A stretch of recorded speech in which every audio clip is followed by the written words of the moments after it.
Good evening to all of you. और हम लोग अब शुरू करने वाले हैं वो चैप्टर जिसका इंतजार था, केमिकल बॉन्डिंग।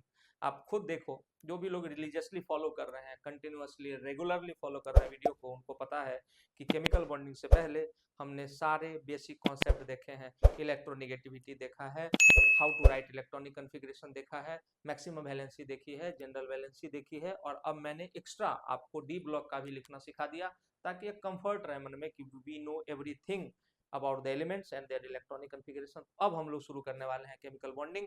बहुत ही ध्यान से देखिएगा, और ये लेक्चर आप किसी भी वीडियो से आप इसको मैच कर लें, आपको ऐसा लेक्चर नहीं मिलने वाला है।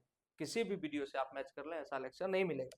तो खैर, आप बताइएगा हमको कमेंट्स में अगर मिले तो यहाँ पर हम लोग स्टार्ट करने वाले हैं केमिकल बॉन्डिंग। और ये चैप्टर बहुत ज़्यादा कॉन्सेप्चुअल है और पूरी की पूरी ऑर्गेनिक केमिस्ट्री इस चैप्टर के ऊपर बेस्ड है। जितना अच्छा आपको केमिकल बॉन्डिंग का पता होगा, उतना ही अच्छा बॉन्डिंग में परफॉर्म कर पाएंगे।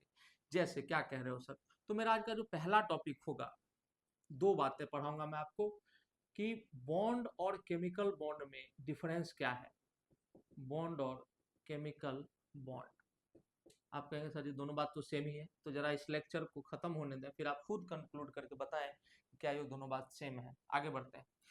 अगर मेरा सवाल हो कि व्हाट इज अ बॉन्ड, तो bond is any attractive force, any attractive force that holds two entities together. मेरे बच्चों, दैट होल्ड्स कितने एंटिटीज को?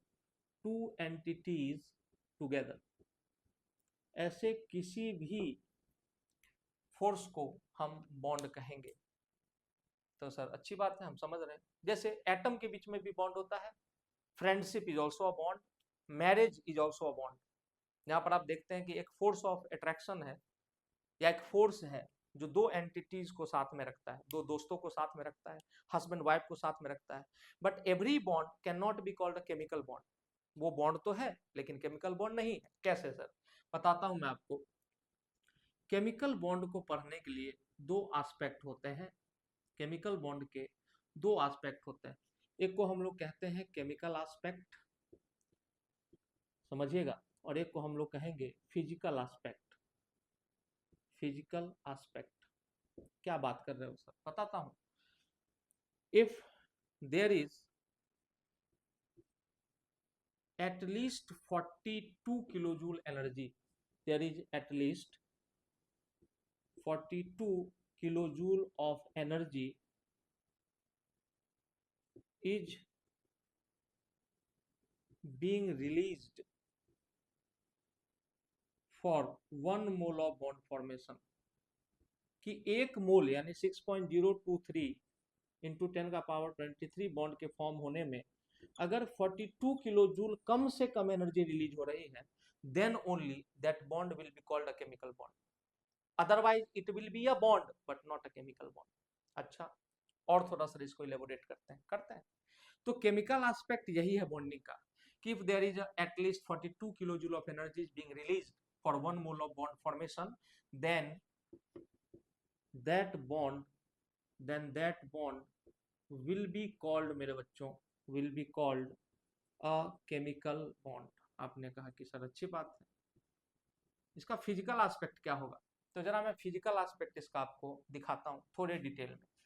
अगर मैं केमिकल एस्पेक्ट के बाद बॉन्ड का फिजिकल एस्पेक्ट देखूं, तो एटम बॉन्ड क्यों बनाते हैं?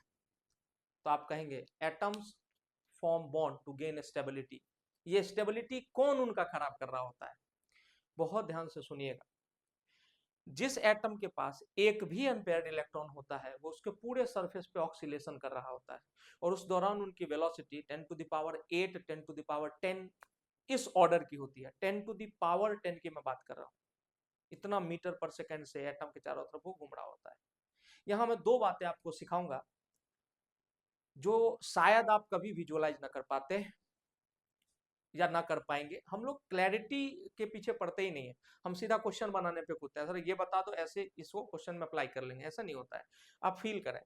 अगर मान लो कि मैं आपके बॉडी पे एक कीड़ा डाल दूं, एक इंसेक्ट छोड़ दूं शरीर पे आपके, और मैं आपको पूछूं और उसका बता दूं मैं, उसकी वेलोसिटी 10 मीटर पर सेकंड है। तो मैं आपसे पूछूंगा कि इस समय वो कीड़ा कहाँ है, और कीड़ा कंटिन्यूअसली मोशन में है, तो आप बोलेंगे कि सर अभी पैर पे है। मैं पूछूं अब कहाँ है, तो आप बोलेंगे सर मेरे कंधे पे आ गया है। अब कहाँ है, मेरे सर पे है। अब कहाँ, गर्दन पे। दूसरा केस इमेजिन करिए, 10 मीटर पर सेकंड नहीं है, अब उस कीड़े की वेलोसिटी 20 मीटर पर सेकंड है। अब वो क्या करेगा, थोड़ा सा फास्ट आपके बॉडी पे घूमेगा। अच्छा, मैं पूछूं अभी कहाँ है इस इंस्टेंट पे, आप बोलोगे पैर पे है। अभी कहाँ है, आप बोलोगे सर कमर पे आ गया है। अब क्या है, बताने में थोड़ा दिक्कत हो रहा है, क्योंकि 20 मीटर पर सेकंड का स्पीड है, थोड़ा तेज चल रहा है। थर्ड केस इमेजिन करिए, अब उसका स्पीड, उस कीड़े की स्पीड 100 मीटर पर सेकंड। आप जैसे ही बोलने लगेंगे पैर पे है, तब तक वो चढ़ के कमर तक आ जाएगा। आप बोलेंगे पैर, तब तक वो कमर के ऊपर। आप बोलेंगे कमर, तब तक वो सर पे। मेरे भाई अब जरा इमेजिन करो, उसी कीड़े की वेलोसिटी 1000 मीटर पर सेकंड कर दी मैंने, और अभी भी आपके शरीर पे है। और मैं आपसे पूछ रहा हूँ कि इस इंस्टेंट पे वो कीड़ा कहाँ है, क्या आप बता पाएंगे? सर बहुत मुश्किल होगी बताने में। यहाँ है, वहाँ है, वहाँ है, कहाँ है? ठीक है, अब फिर से इमेजिनेशन को बढ़ाइए, और अब उसी कीड़े की वेलोसिटी 10⁸ मीटर पर सेकंड है, लाखों मीटर पर सेकंड है। और अब मैं पूछ रहा हूँ इलेक्ट्रॉन, वो कीड़ा कहाँ है? तो आप बोलेंगे सर हर समय शरीर के हर भाग में महसूस हो रहा है, हर समय पूरे शरीर के हर भाग में, by the virtue of its velocity. यही तो होता है इलेक्ट्रॉन, यही तो एटम के साथ करता है इलेक्ट्रॉन। आप एटम थे और वो कीड़ा इलेक्ट्रॉन है।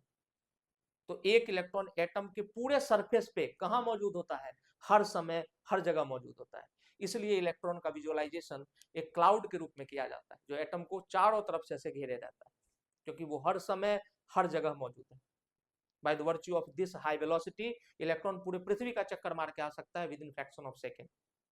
तो सोचिए कि उस एटम का, जिसका खुद साइज एंगस्ट्रॉम में है, उसका क्या हाल करता होगा।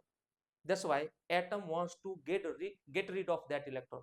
एटम चाहता है कि इलेक्ट्रॉन हमारे पास से दूर चला जाए। और बॉन्ड बनने के दौरान क्या होता है, क्या सर इलेक्ट्रॉन रुक जाता है? नहीं, इलेक्ट्रॉन रुकता नहीं है, उसके डीलोकलाइजेशन का पाथ फिक्स हो जाता है। It will be delocalising in a fixed path. जैसे अब आपके शरीर पे कीड़ा था, जो पूरे शरीर पे धमाल मचा रहा था, आप न चैन से सो पा रहे थे, न जग पा रहे थे, न कुछ कर पा रहे थे। अब अगर आपको कोई मौका दे कि मैं इस कीड़े का मूवमेंट सिर्फ आपके हाथों तक फिक्स कर सकता हूँ, तो आप कहें कर दो भाई, बहुत बड़ा उपकार होगा।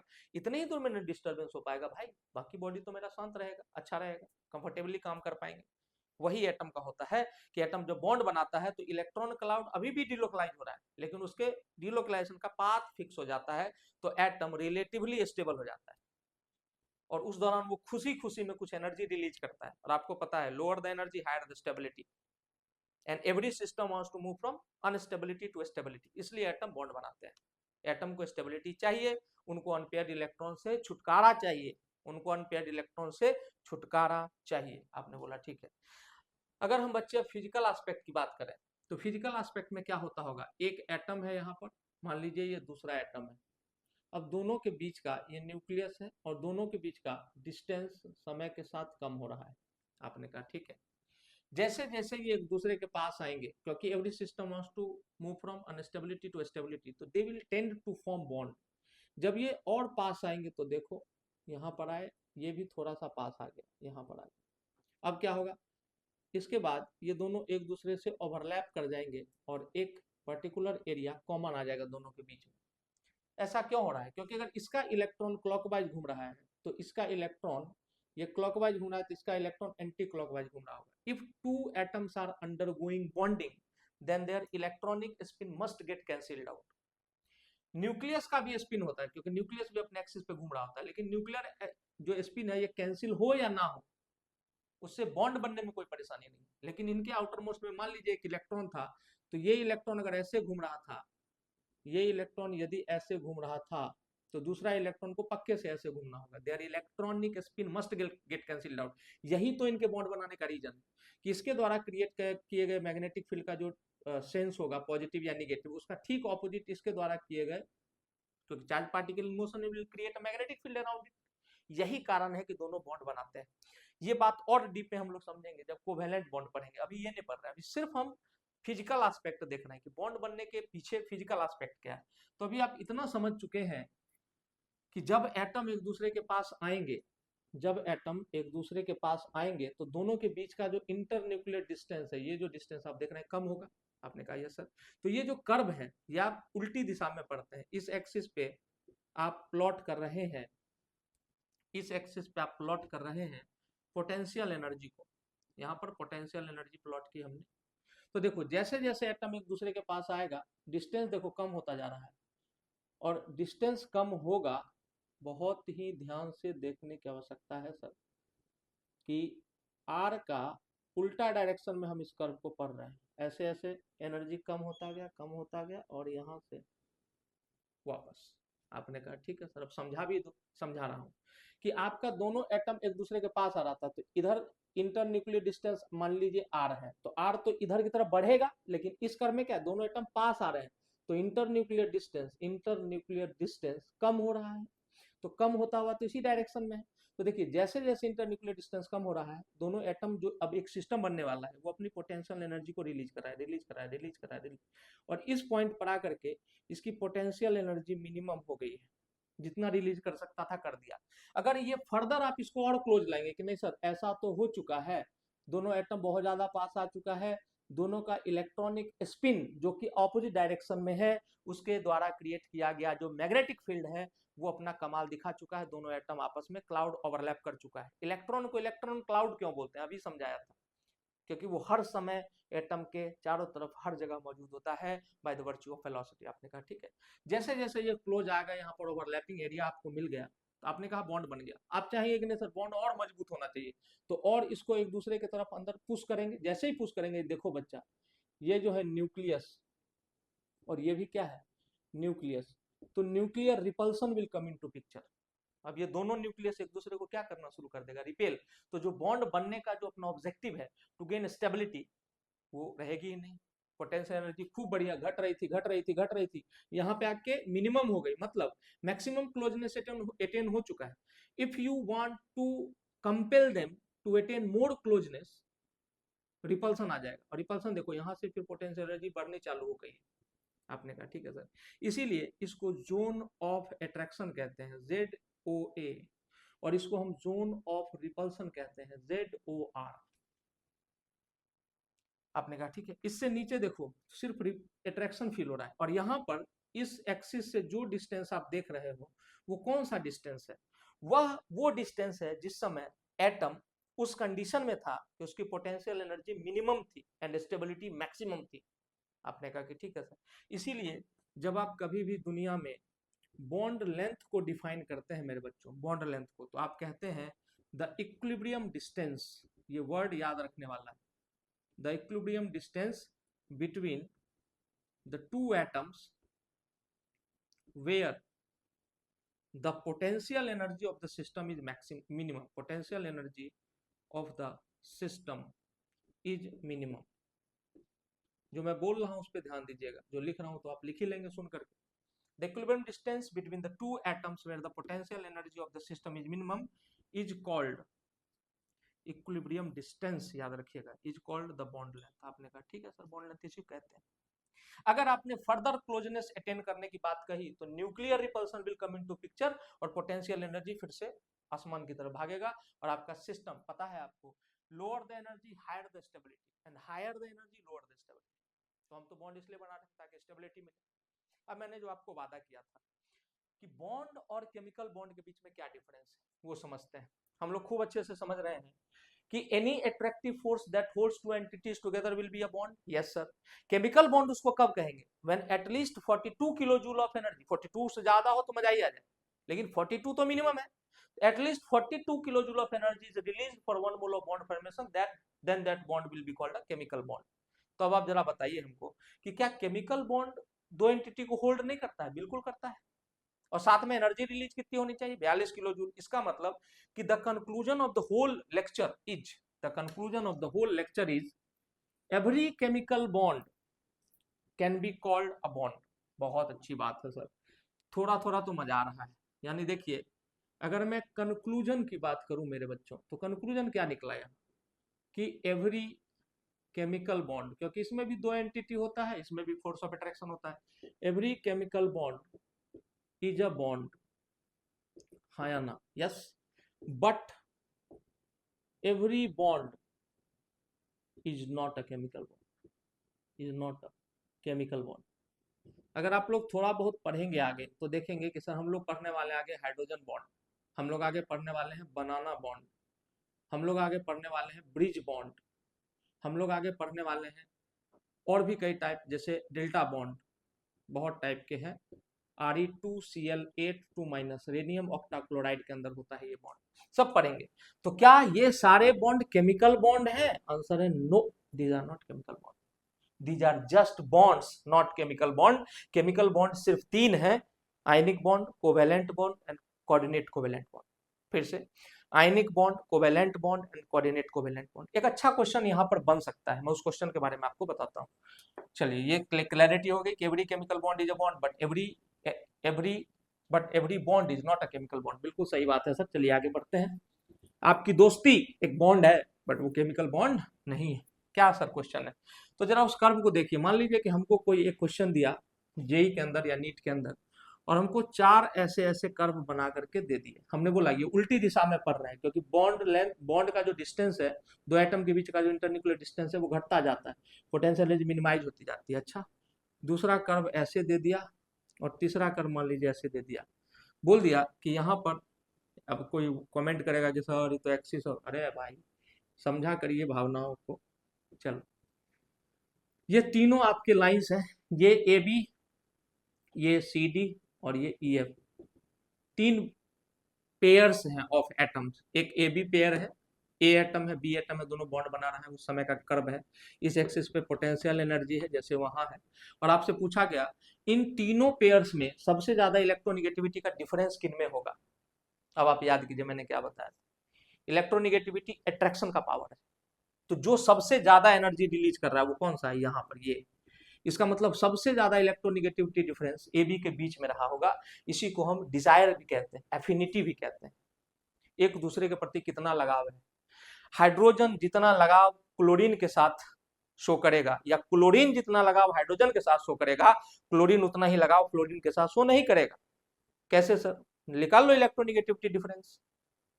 फ्लोरीन है इलेक्ट्रोनिगेटिविटी डिफरेंस 4 या 3.98, और क्लोरीन का 3.17। ये गैप देखो, और हाइड्रोजन और क्लोरीन का देखो 3.17 और -2.1। मजा ही आ जाएगा आपको। समझिए बात को, इलेक्ट्रोनिगेटिविटी और उसका difference is the sole reason behind bond formation, sole reason behind bond formation. आपने कहा ठीक है। अब इस क्वेश्चन का आंसर क्या हो जाएगा कि which of the following pair will release maximum amount of energy, तो भी आंसर ए बी तो दिख ही रहा है। Which of the following pair will have maximum electronegativity difference between their atoms, answer will be AB. Which of the following will having minimum affinity towards each other, EF, क्योंकि सबसे कम potential energy release किया, सिर्फ इतना release किया है। I hope कि आप समझ रहे हैं, मजा भी आ रहा है। चलिए आगे बढ़ते हैं, और अब हम आपको अभी जो पढ़े हैं उसका एक प्रूफ भी दिखाता हूँ साथ में, कि सर पढ़ने का जो तरीका है ना वो बड़ा कॉम्प्रिहेंसिव होना चाहिए। ऊपर ऊपर से पढ़ोगे तो ऑब्जेक्टिव क्वेश्चन हिला नहीं पाओगे, जेई एडवांस के क्वेश्चन नहीं हिला पाओगे। आपको डीप जाना पड़ेगा इस सब्जेक्ट के अंदर, लॉजिक लगाने पड़ेंगे। जैसे अगर मैं आपसे कहूं कि यहां पर मैं लिख रहा हूं टाइप्स ऑफ बॉन्ड, क्यों लिख रहा हूं मैं बॉन्ड? क्योंकि every bond can be called, नहीं, every chemical bond can be also called a bond. आप देखिए जरा, तो टाइप्स ऑफ बॉन्ड में पहला है जिसका नाम है आयनिक बॉन्ड, इसको हम इलेक्ट्रोवैलेंट बॉन्ड भी कहते हैं, इलेक्ट्रोवैलेंट बॉन्ड, और इसी को हम केर्नल बॉन्ड भी कहते हैं।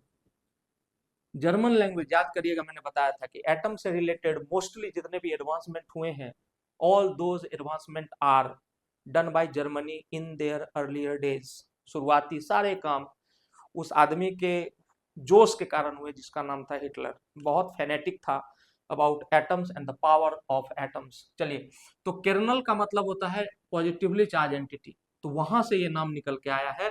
आयनिक बॉन्ड आपको पता ही है, एक इलेक्ट्रोवैलेंट बॉन्ड और तीसरा केर्नल बॉन्ड। दूसरा जो टाइप ऑफ बॉन्ड है उसका नाम है कोवैलेंट बॉन्ड। कोवैलेंट बॉन्ड 2 प्रकार के होते हैं, एक को कहते हैं हम पोलर कोवैलेंट बॉन्ड, एक को कहते हैं नॉन पोलर कोवैलेंट बॉन्ड, एनपीसीबी।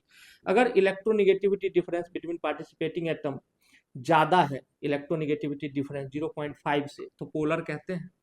अगर इलेक्ट्रोनिगेटिविटी का डिफरेंस 0.5 से कम है तो नॉन पोलर कहते हैं। कोवेलेंट बॉन्ड के बाद थर्ड जो टाइप है उसको हम कहते हैं coordinate bond. Coordinate bond is also a type of covalent bond only but with significant ionic character. Coordinate bond भी कोवेलेंट बॉन्ड का ही एक टाइप है, लेकिन उसके अंदर आयनिक कैरेक्टर थोड़ा ज्यादा होता है। देखेंगे क्या होता है, हालांकि उसके लिए पहला लेक्चर आप जरूर देखेंगे इलेक्ट्रोनिगेटिविटी वाला, तब आपको पता चलेगा इन तीनों बॉन्ड में क्या अंतर होता है। दीज आर रिलेटिव टर्म्स बच्चा, they are not completely different, just थोड़ा सा स्ट्रेंथ ऑफ द बॉन्ड ज्यादा हो जाता है तो कोवेलेंट बॉन्ड को हम कोऑर्डिनेट कोवेलेंट कहने लगते हैं। थोड़ा सा कोऑर्डिनेट बॉन्ड से और स्ट्रेंथ ज्यादा हो जाता है तो उसी को आयनिक बॉन्ड कहने लगते हैं। जैसे a strong acid will always be a weak base, a strong acid is always be a weak base, and a strong base will always be a weak acid। आपने कहा कि मजा आ गया, यही बात है, रिलेटिव है केमिस्ट्री, दिमाग को बिल्कुल फ्लेक्सिबल रखना है इस लाइन की तरह। चलिए आगे बढ़ते हैं। अब कोऑर्डिनेट बॉन्ड के बाद यहाँ पर देखिए other types of forces, other types of forces, बहुत प्यार से सुनिएगा। यहाँ हम पढ़ेंगे हाइड्रोजन बॉन्डिंग, यहाँ हम पढ़ेंगे बैक बॉन्ड, यहाँ हम पढ़ेंगे बनाना बॉन्ड, बनाना बॉन्ड, यहाँ पर हम पढ़ेंगे डेल्टा बॉन्ड, डेल्टा बॉन्ड। यहाँ एक और बॉन्ड होता है टाउ बॉन्ड भी बोलते हैं, टाउ बॉन्ड भी, कभी कभी बनाना बॉन्ड को टाउ बॉन्ड भी बोला जाता है। बहुत चीज पढ़ाऊंगा मैं। यहाँ पर हम पढ़ेंगे वंडरवॉल फोर्सेस के बारे में भी। तो आप मुझे बताइए सर, आप मुझे बताइए, यहाँ मैंने बॉन्ड के टाइप लिखे हैं तब ना उसको लिखा है, लेकिन अगर मैं यहाँ लिख दूं chemical bond, types of chemical bond, तो मैं सिर्फ ये 3 लिखूंगा। There are only 3 types of chemical bond. Coordinate bond जिसको कि हम एक और बॉन्ड कहते हैं, this is called semi polar bond. मैंने बोला कि कोवेलेंट बॉन्ड होता है आयनिक कैरेक्टर के साथ थोड़ा सा, और सेमी पोलर बॉन्ड को हम डेटिव बॉन्ड भी कहते हैं। फिर से अपनी बात रिपीट कर रहा हूँ, chemistry is not tough, the terms are tough, the terms in chemistry are tough. आपने बोला ठीक है, तो आयनिक बॉन्ड हो गया, कोवेलेंट बॉन्ड हो गया, कोऑर्डिनेट बॉन्ड हो गया, and other type of forces में देखो तो ये सारे बॉन्ड्स हैं, ये सारे बॉन्ड्स हैं, बट ये सारे केमिकल बॉन्ड हैं। बट हम बॉन्ड को केमिकल बॉन्ड नहीं कह सकते, सारे बॉन्ड्स को केमिकल बॉन्ड नहीं कहा जाता है, लेकिन केमिकल बॉन्ड को हम बॉन्ड कह सकते हैं। कितना प्यारा सा बात है। Every chemical bond is a bond, but every bond यानी every attractive force is not a chemical bond. For it has to be a chemical bond, there should be at least 42 kilojoule of energy release for each mole of bond formation। आपने कहा अच्छी बात। अब हम क्या करने वाले हैं उसका एक रूपरेखा सुनिए। सबसे पहले हम आयनिक बॉन्ड को डिटेल में पढ़ेंगे और उसको खत्म कर देंगे। इस पूरे चैप्टर में 20% पार्ट या 25% पार्ट सिर्फ आयनिक बॉन्ड का है, बाकी 75% पार्ट कोऑर्डिनेट और कोवेलेंट बॉन्ड है, अर्थात कोवेलेंट बॉन्ड ही है, देखेंगे। लेकिन पहले हम लोग किसको खत्म कर देंगे, आयनिक बॉन्ड को खत्म करेंगे। आपने कहा कि ठीक बात है सर।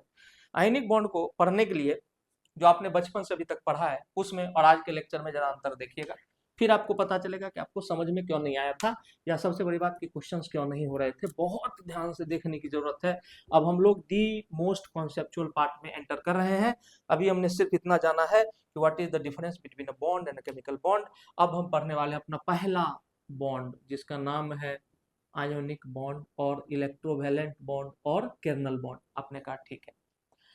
चलिए, N ionic bond is said to be formed, an ionic bond is said to be formed कब बच्चा, if पार्ट ए देखिए, electronegativity difference between the participating atom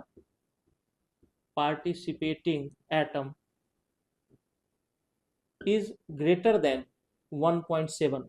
शायद आपको याद होगा 1.7 स्केल, नहीं याद है तो आप first lecture of chemical bonding जाके देखिए, मैंने प्लेलिस्ट पूरी की पूरी बना करके रख दिया आपके लिए। Electronegativity difference between the participating atom is greater than 1.7, तब भी आप आयनिक बॉन्ड कहेंगे। पार्ट बी देखिए, if an electron is completely transferred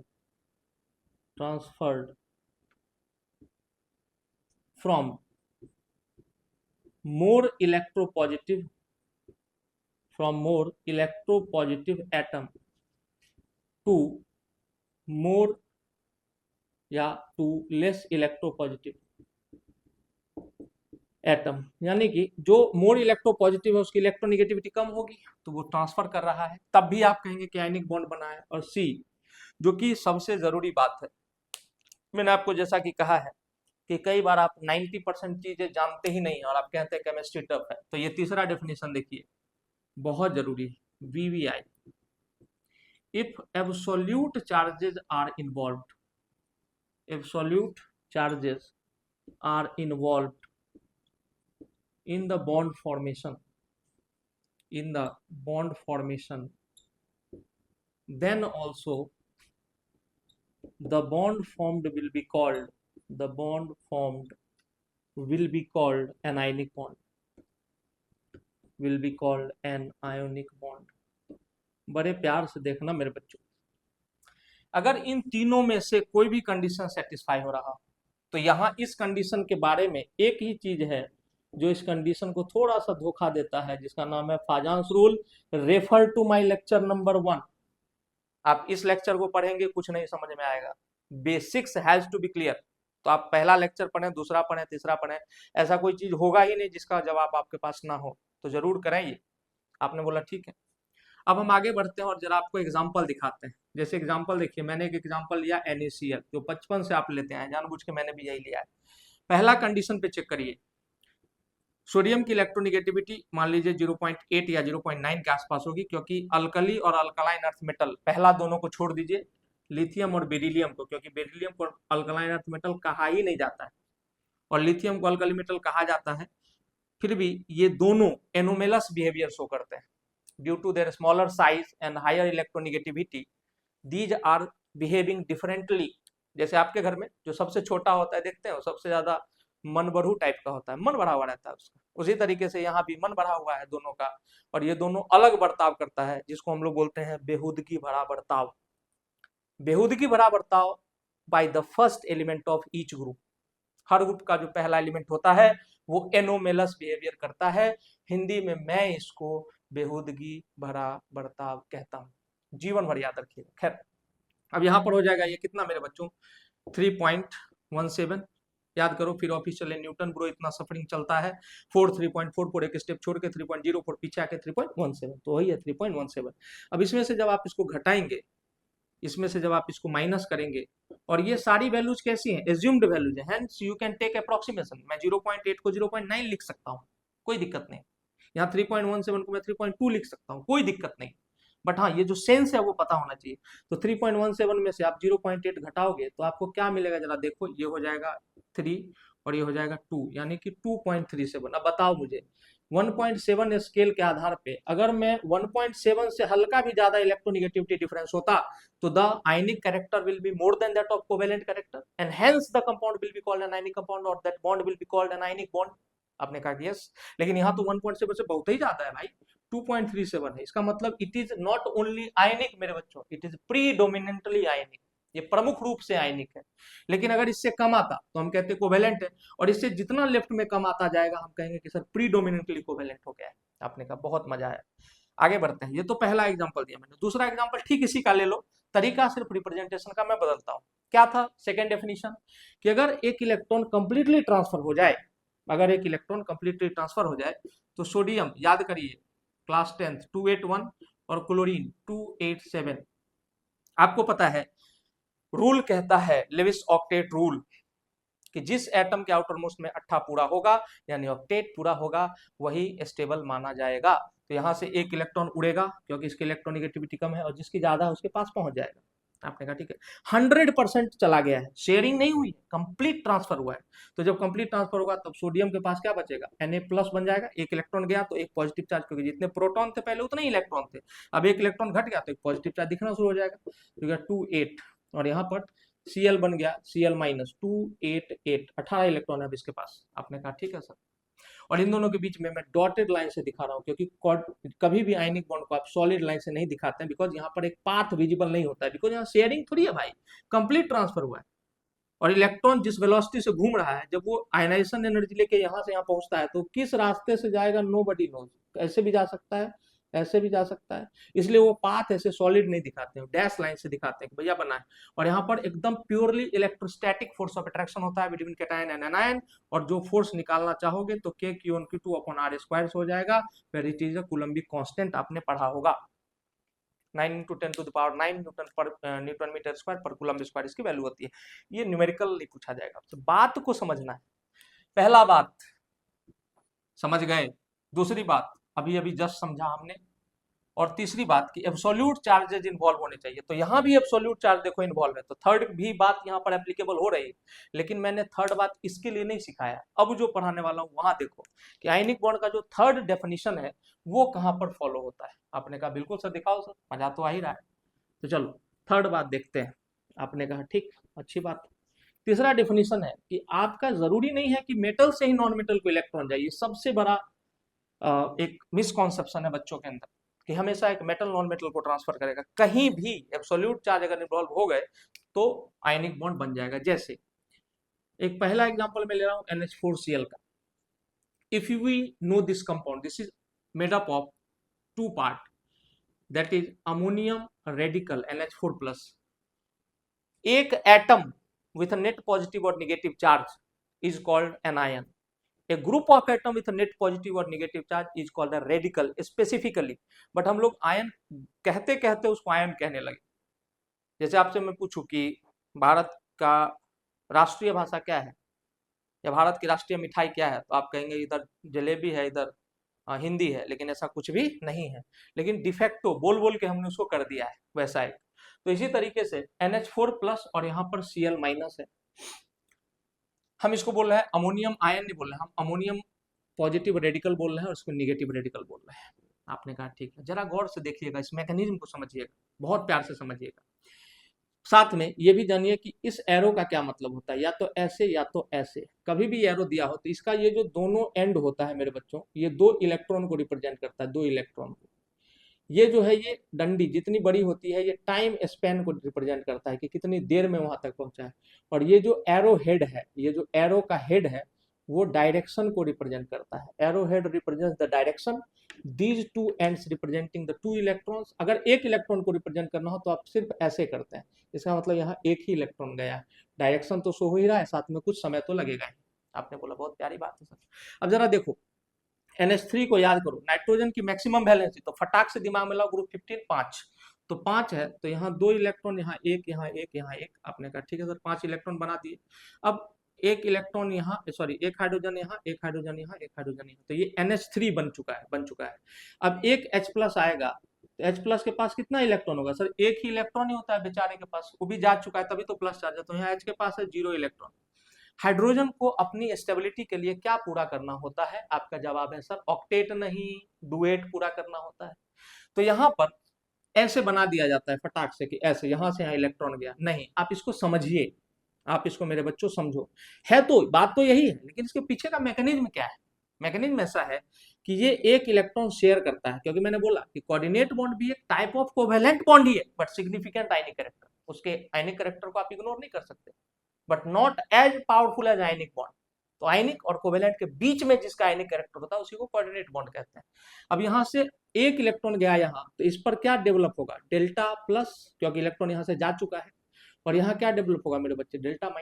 अच्छा सर, यहाँ से एक इलेक्ट्रॉन उठा, यहाँ पहुंचा फिर से, तो ये डेल्टा+, और इस पे क्या, यहाँ 0 इलेक्ट्रॉन लिखा हुआ था उसको मिटा रहा हूँ, और यहाँ पे डेल्टा-। बहुत ध्यान से देखिएगा, मैं यहाँ पर हाफ एरो बना रहा हूँ बच्चों, हाफ एरो। एक इलेक्ट्रॉन इधर से शेयर हुआ, एक इलेक्ट्रॉन इधर से, ट्रांसफर वाया शेयरिंग कहते हैं, transfer via sharing, not complete transfer.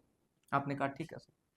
अब ये डेल्टा+ में क्यों बना रहा हूं? क्योंकि देखो हम लोग को मिल्टन ने बताया था कि जहां भी दुनिया में टोटल चार्ज होगा Q बराबर Ne के, Q बराबर Ne, the total charge is always an integral multiple of the charge present over the electron. But ये कब है? जब कंप्लीट ट्रांसफर हो। यहाँ पर हो रही है शेयरिंग। तो अगर आप HCl को ऐसे तोड़ते हो, H+ ये बॉन्ड टूटा और Cl-, तो आप गलत करते हो। आपको ऐसे तोड़ना चाहिए, H पे डेल्टा+ और Cl पे डेल्टा-। ये डेल्टा+, डेल्टा- को पार्शियल चार्ज कहा जाता है। अब डेफिनेशन की बात करोगे तो पार्शियल चार्ज क्या होता है सर? ये डेल्टा प्लस और डेल्टा माइनस की मैं एक एक चीज बताऊंगा आपको। पार्शियल चार्ज क्या होता है, तो इसका कोई मैग्नीट्यूड आज तक नहीं निकाल पाया। मिल्टन का पूरा जिंदगी लग गया इलेक्ट्रॉन का चार्ज निकालने में, बट वो एब्सोल्यूट चार्ज था। पूरा इलेक्ट्रॉन यहां से वहां जाएगा तो यहाँ माइनस, यहाँ पे उतना ही प्लस। रिलेटिव चार्ज की बात करें तो -1 और +1 लिखते हैं, और अगर एक्चुअल चार्ज की बात करें तो -1.602 इंटू 10⁻19 कूलम्ब लिखते हैं। आपने कहा ठीक है। तो पार्शियल चार्ज क्या होता है? It is little less than, कितना होता है नहीं पता, बट थोड़ा सा छोटा होता है, little less than the absolute negative charge. Negative charge मतलब एक इलेक्ट्रॉन पे जितना टोटल चार्ज होता है, तो ये जो माइनस है क्या है? एब्सोल्यूट चार्ज है। और डेल्टा माइनस क्या है? डेल्टा माइनस क्या है? ये पार्शियल चार्ज है। तो इससे थोड़ा बड़ा होता है मैग्नीट्यूड में, मैग्नीट्यूड में थोड़ा बड़ा होता है। पॉजिटिव चार्ज डेल्टा प्लस से थोड़ा सा बड़ा होता है ये पॉजिटिव, मतलब इससे जरा सा ही छोटा होता है। और कितना होता है ये हम नहीं जानते हैं, बट ऐसा कहना गलत हो जाएगा कि एब्सोल्यूट पॉजिटिव या निगेटिव डेवलप हो रहा है जब ट्रांसफर वाया शेयरिंग हो रही है। आपने कहा ठीक है सर, जरा दिखाओ। अब देखो मेरे बच्चों, अब दूसरा केस में नाइट्रोजन यहाँ था जैसे था वैसे ही है, यहाँ पर H, यहाँ H, यहाँ H, और चूंकि बॉन्ड बन चुका है तो बॉन्ड ऐसे दिखाना ही पड़ेगा। और इस H ने एक प्लस पहले से था इस पे, और इसने 2 माइनस गेन किया। तो देखो डेल्टा माइनस और डेल्टा माइनस मिल करके क्या लिख सकते हैं? माइनस, क्योंकि हमको पता है कि इससे बड़ा कोई हम चार्ज लिखने का तरीका ही नहीं जानते। तो अगर डेल्टा माइनस मतलब delta plus plus delta plus हो जाए तो ये प्लस से थोड़ा सा बड़ा ही हो जाएगा एब्सोल्यूट प्लस से, क्योंकि एक अकेला इससे थोड़ा छोटा था। हाँ, लेकिन हम दूसरा कोई तरीका लिखना नहीं जानते, नहीं जानते हैं तो ये प्लस है, तो ये दोनों मिलाकर के उतना है। Delta minus plus delta minus, तो इसका भी अप्रोक्सीमेटली किसके बराबर हो जाएगा? माइनस के बराबर। बड़ा गुड बात है, समझिएगा। ये मेरे बच्चों प्लस और ये माइनस, ये माइनस कहाँ से आया? दोनों डेल्टा माइनस जुड़ करके एक माइनस बना दिया। आपने कहा ठीक बात है। यहाँ पर देखिए, इस नाइट्रोजन पे जो इलेक्ट्रॉन शेयर कर चुका था वाया, ट्रांसफर वाया शेयरिंग करके, इसके ऊपर 2 डेल्टा प्लस थे, तो हम दोनों को जोड़ेंगे तो इस प्लस से तो बड़ा आएगा, लेकिन हम लिखना नहीं जानते हैं तो हम क्या लिख देंगे? सिर्फ इस पर प्लस। अब देखिए ये प्लस माइनस कैंसिल हो जाएगा, तो कैंसिल कर दीजिए। ये आप ऐसे करके लिखते हैं मेरे बच्चों। आपने कहा कि ठीक है सर, दोबारा मैं बना रहा हूँ। तो this is the structure of NH4+। ये देखिए यहाँ यहाँ बीच में क्या क्या हुआ वो सारी कहानी आपको पता होनी चाहिए भाई, नहीं तो दिक्कत हो जाएगा। और यहाँ पर आ जाएगा प्लस। अब ऐसे मॉलिक्यूल्स जिसके अंदर कोऑर्डिनेट बॉन्ड बनते हैं, ये कोऑर्डिनेट बॉन्ड का मैकेनिज्म है, ये मैंने बॉन्ड बनता हुआ दिखाया है। और जहां भी ऐसे बॉन्ड बनते हैं मेरे भाई, वहां कहा जाता है कि सर आप एक स्फेयर का प्रयोग करो, एक डब्बा बनाओ, कोऑर्डिनेशन स्फेयर, और सदैव इसके ऊपर जो चार्ज लिखो वो टोटल चार्ज होना चाहिए। इसके अंदर क्या हुआ, कैसे हुआ, किसने लिया, किसने दिया, कोई मतलब नहीं, इसके ऊपर टोटल चार्ज लिखिए। तो जब आप ये डब्बा बनाएंगे तो आप NH4 लिखेंगे और उसके ऊपर प्लस लिखेंगे। और सिंप्लीफाई करते हुए मैं यहाँ लिख रहा हूँ, अब दिस इज योर NH4 और इसका प्लस यहाँ बाहर में। आपने बोला ठीक। दूसरा, एक Cl माइनस में टूटा था, तो Cl माइनस तो पहले से यहाँ है ही। अब मेरे बच्चों खुद बताओ मुझे, खुद ब खुद बताओ, यहाँ कोई मेटल है क्या? ना नाइट्रोजन मेटल है, ना हाइड्रोजन मेटल है, ना क्लोरीन मेटल। लेकिन देखो यहाँ एब्सोल्यूट चार्ज डेवलप हो गया कि नहीं हो गया बिटवीन द पार्टिसिपेटिंग एंटिटी। तो यहाँ जो बॉन्ड बना है बाय डेफिनेशन, वो बॉन्ड कौन सा बॉन्ड है? That bond design. आपने कहा ठीक है। और इसके अंदर में आपने देखा ये बॉन्ड कौन सा बॉन्ड है? Coordinate, coordinate. आपने कहा ये भी ठीक है। और ये तीनों कौन से बॉन्ड थे? शेयरिंग से बनते हैं, आगे पढ़ाऊंगा। कोवेलेंट, ये भी कौन सा है? कोवेलेंट। और ये भी कौन सा? Purely covalent. इसका मतलब मेरे भाई, अगर कभी हमसे पूछता है कि NH4Cl में कौन कौन से बॉन्ड होते हैं, आप कहेंगे सर आयनिक भी होता है। क्यों होता है आयनिक? क्योंकि एब्सोल्यूट चार्ज इन्वॉल्व हो रहे थे। दूसरा, कोऑर्डिनेट होता है क्या? आप कहेंगे हाँ सर कोऑर्डिनेट भी होता है, नाइट्रोजन ने कोऑर्डिनेट से ट्रांसफर किया था। और तीसरा कि सर कोवेलेंट भी होता है, तो आप कहेंगे यस सर कोवेलेंट भी होता है। All 3 types of bonds are there in NH4Cl। सब एक आध और दूं एग्जांपल, मजा आ रहा है? ठीक है, ठीक है, कोई दिक्कत नहीं। एक और करते हैं, इसके बाद भी ना समझ में आए तो ठीक है, चलो अच्छी बात। मैं अक्सर अपने बच्चों से कहता भी हूं कि आप कभी गिर नहीं सकते हैं, क्योंकि आप पहले से गिरे हुए हैं। क्योंकि बिना पेन पेपर के अगर आप ये पढ़ रहे हैं, कोई फायदा नहीं, कोई भी फायदा नहीं। पेन पेपर लेकर बैठो, सब समझ में आएगा कि चीजें हो क्या रही, और फील करो केमिस्ट्री को। अगर आप फील नहीं करेंगे तो कोई फायदा नहीं। जैसे एक कंपाउंड मान लीजिए B2S6 और प्लस 2 मोल अमोनिया को हमने रिएक्ट कराने का सोचा, इसको कहते हैं डाइबोरेन। डाइबोरेन। और 2 मोल अमोनिया रिएक्ट करेगा सर, क्या बनेगा जरा एक बार देखते हैं। बोरन एक नॉन मेटल है, इलेक्ट्रोनिगेटिविटी शायद 2.04 होती है इसकी। आपने बोला ठीक है, जरा देखो BHH।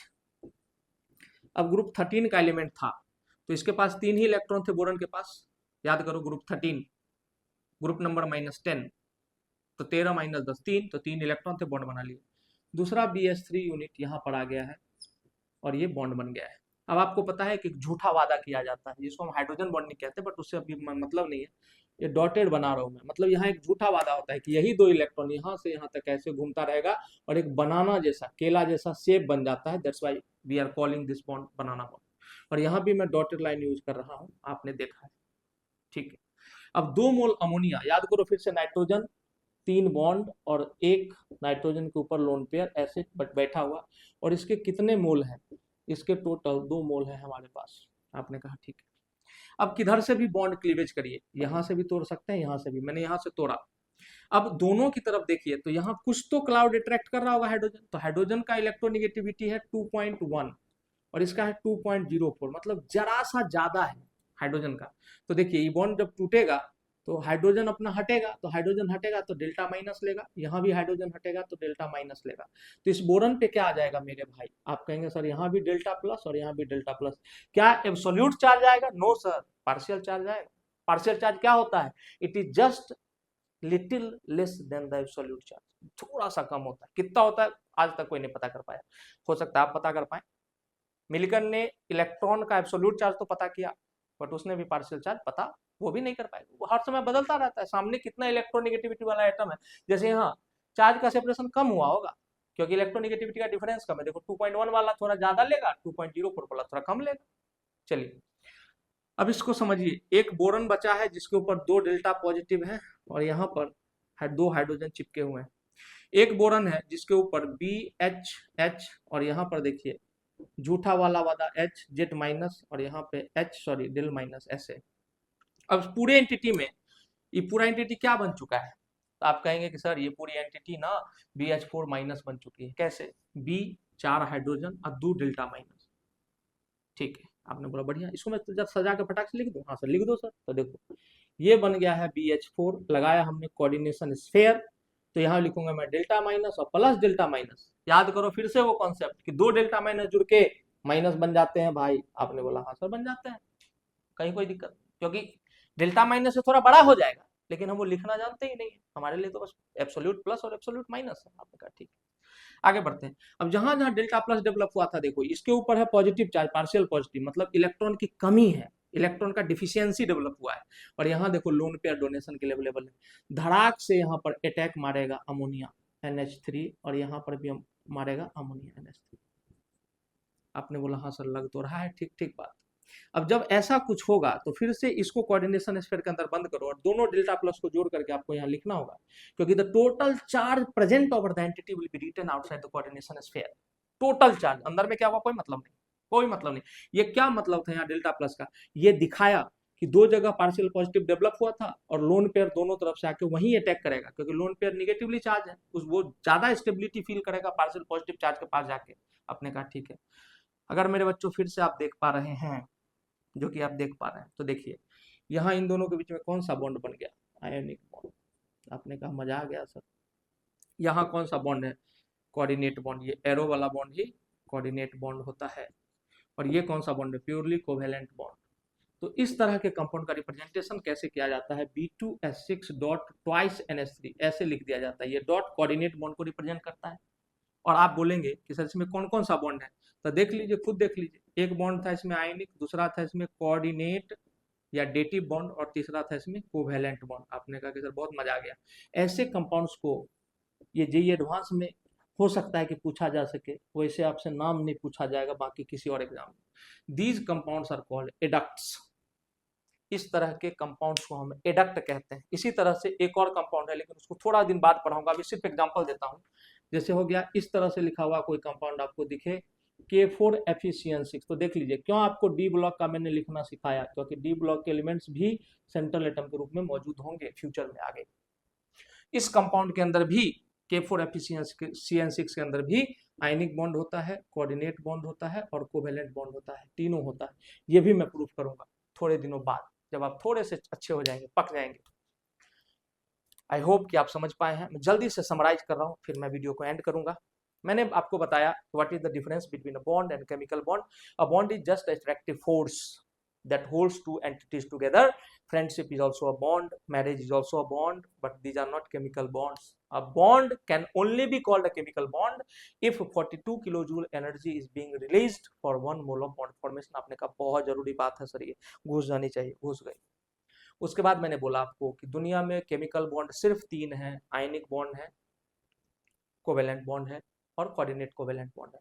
बाकी सारे जो सब इतने सुनते हैं, बैक बॉन्ड, बनाना बॉन्ड, ठिकाना बॉन्ड, फलाना बॉन्ड, वो सारे क्या है? वो सारे सिर्फ बॉन्ड हैं, these are not chemical bond. क्योंकि every chemical bond can be called a bond, but every bond can not be called a chemical bond. दूसरा, आयनिक बॉन्ड हमने पढ़ा तो हम आधी अधूरी जानकारी नहीं देते। हमने बोला तीनों में से कोई भी एक कंडीशन सेटिस्फाई हो, then that bond will be called an ionic bond. पहला, इलेक्ट्रोनेगेटिविटी डिफरेंस 1.7 से ज्यादा हो। दूसरा, एक मेटल और नॉन मेटल के बीच में इलेक्ट्रॉन का कंप्लीट ट्रांसफर हो रहा हो। या तीसरा, चाहे मेटल हो, नॉन मेटल हो, कुत्ता हो, बिल्ली हो, अगर दो बिल्ली के बीच में भी कंप्लीट ट्रांसफर की जगह कंप्लीट एब्सोल्यूट चार्ज डेवलप होकर के बॉन्ड बना हुआ दिखे, दो बिल्ली के बीच में एब्सोल्यूट चार्जेस दिखे, पॉजिटिव एंड निगेटिव, और उसके वजह से दोनों जुड़े हुए हैं, तो बिल्लियों के बीच में भी आयनिक बॉन्ड हो सकता है। तो आपने बोला ठीक है सर, ये तीनों बात समझिए। एडक्ट्स का एग्जांपल देखिए, कोऑर्डिनेट बॉन्ड का मैकेनिज्म समझिएगा। एक इलेक्ट्रॉन जाएगा तो एक ही डंडी बनानी है, दो इलेक्ट्रॉन जाएंगे तो दो डंडी बनानी है। आई होप कि आपको क्लियर हुआ होगा। आप अपने जो भी सवाल हैं आप मेरे नंबर पे 9713781230 9713781230 पे सिर्फ व्हाट्सएप कर सकते हैं। कॉल करेंगे तो उठाऊंगा नहीं, उठेगा भी नहीं। तो आप अपने क्वेश्चंस वहां पे पूछ सकते हैं मुझसे, और मैं ये नहीं जानता कि मैं कैसा पढ़ा रहा हूँ, वो आप मुझे बताएंगे, और आप बता भी रहे हैं। वॉच आवर जिस तरह से बढ़ रहा है, लोग जिस तरह से जुड़ रहे हैं, मैं ये कहूंगा कि जो भी बच्चे गांव खेरों में रहते हैं, बिहार बोर्ड से भी पढ़ रहे हैं, उनको शेयर जरूर करें। आप ये चीज जरूर शेयर करिए, और आप पूरा लेक्चर पढ़िए, जैसे घर पे आप किसी रिलीजियसली बैठ के किसी कोचिंग में पढ़ते हैं ना, वैसे पढ़िए। ठीक है, चलिए, थैंक यू, शुभ रात्रि, गुड नाइट, मिलते हैं आपसे नेक्स्ट वीडियो में।